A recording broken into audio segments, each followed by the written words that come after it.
bantu tekan subscribe ya guys. Apa coba ini? Warnanya biru.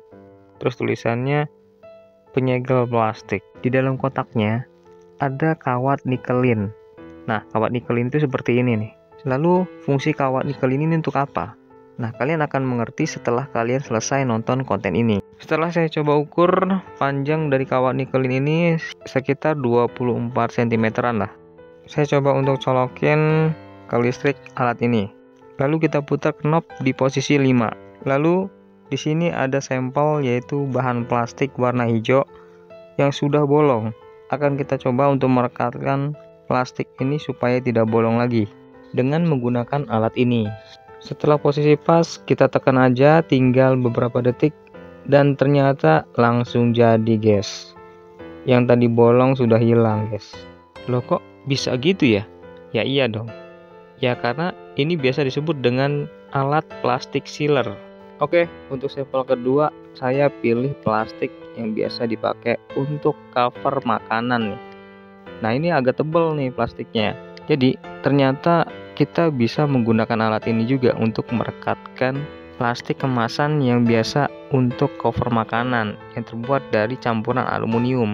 Rupanya beginilah cara mereka membuat kemasan untuk makanan yang dijual guys. Dan cara merekatkannya itu tidak terlalu lama ya, cuma beberapa detik jadi. Nah sebenarnya saya itu penasaran dengan alat yang mungkin mereka anggap ini sangat hebat ya, bisa merekatkan plastik dengan cara seperti itu. Pertanyaannya, kira-kira kalian penasaran juga nggak sih dengan isi yang ada di dalamnya ini? Sistem kerjanya seperti apa? Terus komponennya itu apa aja ya di dalamnya? Apa kita bongkar aja ya bareng-bareng supaya kita sama-sama tahu isinya itu apa aja. Tapi sebelum saya bongkar, bagi kalian yang ingin berbagi mendonasikan agar channel ini terus berkembang, kalian bisa lakukan hal ini. Sebelum dilanjutkan, kalian bisa dukung channel ini dengan cara donasi melalui saweria.co. Untuk link bisa dilihat di kolom deskripsi. Oke, kita langsung mulai aja pembongkarannya ya. Jadi kita mulai dari tangkai yang hitam ini ya. Ini sebenarnya terbuat dari bahan plastik. Secara teknis, ini hanya tangkai biasa yang gunanya hanya untuk menekan. Dan ternyata dia hanya dikunci dengan baut biasa. Oke, penasarannya sudah terbayar dan kita pasang lagi ya. Selanjutnya di sini ada bahan seperti karet. Karetnya ini karet yang tahan panas guys. Jadi untuk pemasangannya itu hanya diselipkan di batangan aluminium. Bentuknya seperti ini, warnanya itu krem, dan ini ada bekas seperti kayak gosong ya, karena dia bersentuhan langsung dengan benda yang sangat panas. Benda yang sangat panas itu ya kawat nikelin tadi. Nah untuk pemasangan dan pelepasannya itu ternyata hanya diselongsongin aja nih karet. Tapi di dalam ini kok ada per ya? Ya coba kita bongkar dulu ya. Di dalam ini ada per 2 kayaknya. Ternyata ketika alat ini kita tekan, dia ngeper, rupanya pernya itu yang ada di sini ya.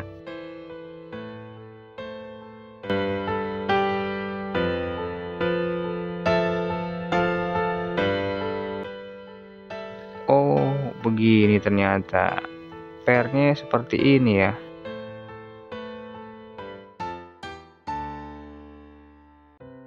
Kalau diukur pakai jari, ya mungkin seperti itulah ukurannya. Udah nggak penasaran lagi, kita tutup lagi.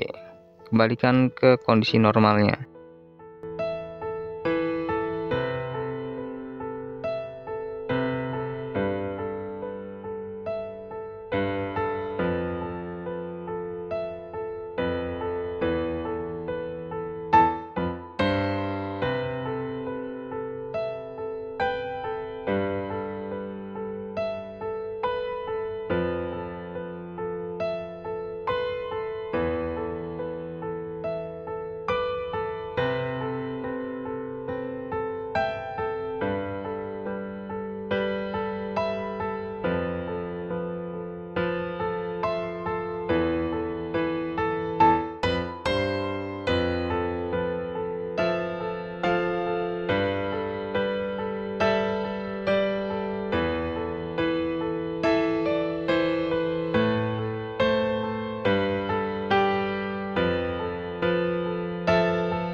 Oke, selanjutnya saya akan bongkar di bagian tengah ini nih. ini apa aja sih di dalamnya. Jadi di bagian luar ini hanya sebuah casing dari aluminium atau stainless ya, nggak tahu ini bahan apa gitu. Cuman kok ada karatnya dikit, mungkin ini stainless campuran mungkin ya, nggak tahu ini apa. Kalau kalian tahu silahkan komen ya.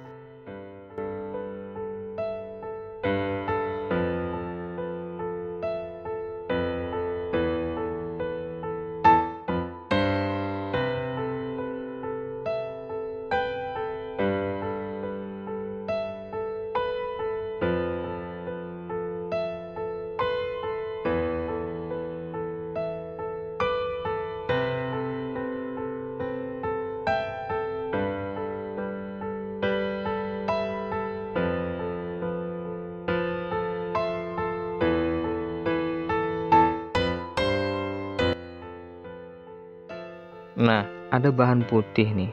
Bahan putih ini ternyata bahan tahan panas loh guys. Fungsinya sebagai pelapis agar kawat nikelin tidak langsung ketemu sama plastik. Nah, ini nih kawat nikelin. Seperti yang kita ukur tadi di awal ya. Jadi mungkin kalian yang belum tahu, fungsi dari kawat nikelin adalah kawat nikelin ini akan panas ketika dialirin listrik ya. Jadi kawat nikelin ini adalah komponen utama di alat ini.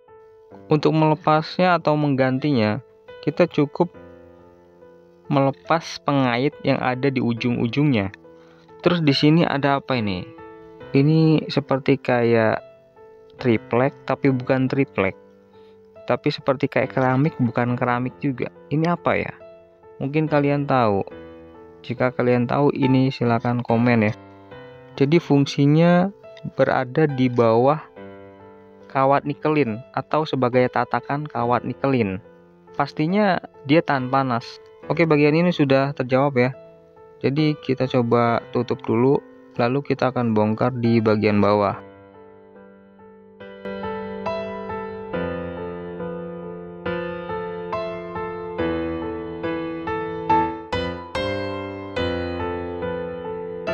Di bagian bawah ini ada baut penguncian 4 biji. Jadi saya coba lepas dulu baut-bautnya.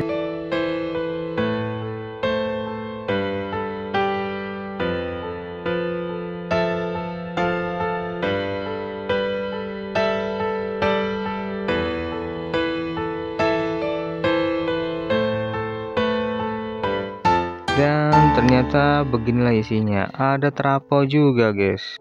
Berarti ini main tegangan tinggi juga guys. Kalau dari skema jalurnya, kayaknya ya, alurnya itu dari listrik 220 itu mengarah ke saklar dulu, lalu saklar ini larinya ke trafo ya. Setelah dari trafo barulah mengalir ke knop pemutar. Kayaknya sih ya, kalau di skemain itu seperti inilah gambarannya guys. Dari listrik 220 kita colokin, itu jalur kabelnya itu langsung ke saklar. Jadi di situ kan ada tuas yang kita tekan. Nah, fungsi dari tuas itu sebenarnya jadi untuk mengaktifkan atau mematikan saklar. Rupanya hasil dari on saklar ini mengarah ke trafo atau untuk menghidupkan trafo. Mungkin ada yang belum tahu tentang trafo. Trafo itu adalah tembaga yang dililit ke bahan logam dengan menggunakan sistem kemagnetan atau induksi agar keluarannya bisa menghasilkan energi listrik yang lebih besar. Lalu setelah dari trafo, kabelnya itu mengarah ke knop pemutar. Secara teknis, knop pemutar ini untuk mengontrol arus listrik yang masuk dan keluar. Jadi arus listrik yang dihasilkan dari knop pemutar akan masuk ke kawat nikelin, sehingga ketika arus listriknya besar, maka kawat nikelin jadi lebih panas. Ketika knop pemutarnya kita arahkan ke suhu yang lebih kecil, maka kawat nikelinnya pun akan menyesuaikan, panasnya jadi berkurang. Dari skema ini kita bisa lihat ada saklar. Kita coba bongkar bentuk saklarnya itu seperti apa ya. Jadi proses untuk mengaktifkan saklar ini dibantu dengan tuas yang mengarah ke sebuah per. Nah, pernya ini fungsinya untuk mendorong dan melepas posisi tuas ke saklar ini.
Selanjutnya saya akan bongkar trafonya. Nah, ini yang trafo nih. Untuk kunciannya itu ada 4 baut panjang tembus ya.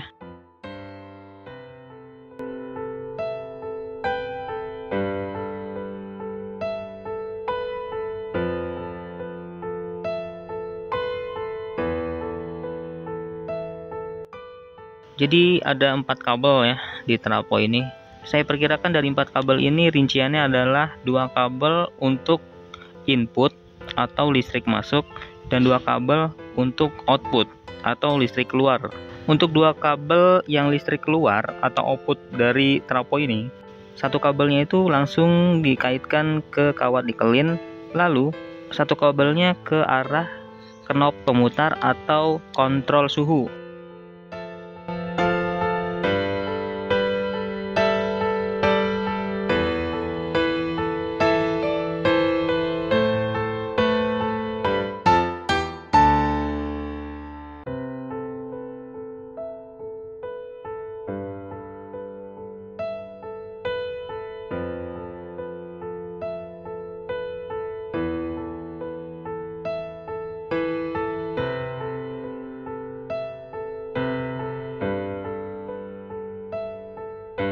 Nah, selanjutnya komponen terakhir yaitu knob pemutar atau disebut kontrol suhu. Nah, komponen elektronik pemutar yang digunakan untuk dikontrol suhu ini biasa disebut dengan potensiometer. Dan ternyata begini isi dari komponen knob pemutar atau kontrol suhunya. Ada beberapa komponen, supaya kalian nggak penasaran nih, saya zoom sampai sejelas-jelasnya. Ada elko, resistor, saklar, transistor, dioda Zener. Kedua elko ini sama, 47 mikrofarad 50 volt. Yang bentuknya hitam kotak gede itu adalah saklar. Pokoknya kalau kalian pengen tahu komponennya secara rinci, kalian ulang-ulang aja tuh videonya.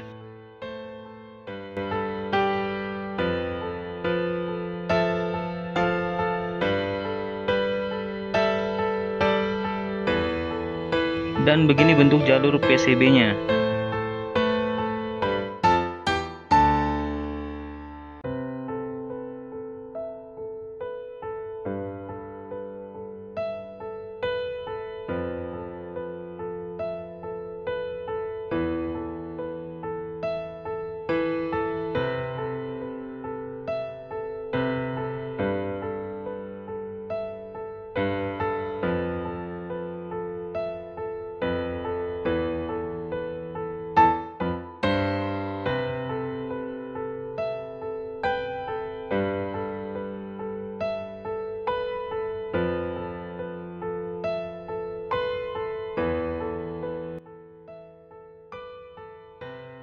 Oke guys, segitu dulu kita bongkar-bongkarnya. Saya kembalikan dulu ke posisi awal. Apakah hasil dari bongkaran itu malah jadi rusak atau masih normal? Kita coba colok lagi dan kita aktifkan, dan ternyata masih normal guys. Dan untuk kalian yang belum subscribe, jangan lupa tekan subscribe supaya nggak ketinggalan konten bongkar-bongkarnya lagi. Makasih guys.